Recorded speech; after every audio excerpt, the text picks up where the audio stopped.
That reminds me, are you familiar with a historical event in Fontaine known as Perfume Mania? Perfume Mania was an event that occurred in Fontaine nearly 20 years ago.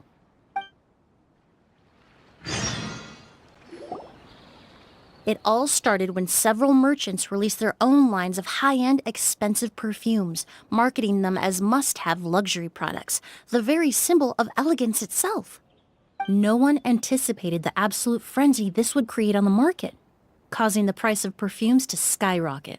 The demand was twofold. What some saw as a status symbol, most saw as a money-making opportunity. You could take advantage of the soaring price by hoarding them and reselling at even higher margins. The value of these products became so inflated, regular bottles of perfume were even going for hundreds of thousands of mora. This resulted in countless disputes and scams. But at the end of the day, perfume is just perfume. The market value greatly exceeded the intrinsic worth of the product, creating an economic bubble that was never going to last. Luckily, the Palais Mermonia recognized the danger and intervened before the craze could truly spread.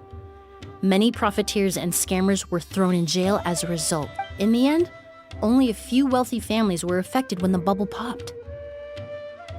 What does all this have to do with that Auguste you mentioned earlier? Well, during the craze, the most popular perfume was none other than Auguste.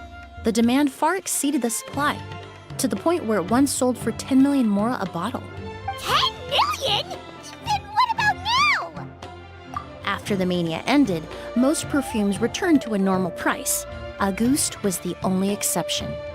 Its namesake, the flower used to create it, went extinct.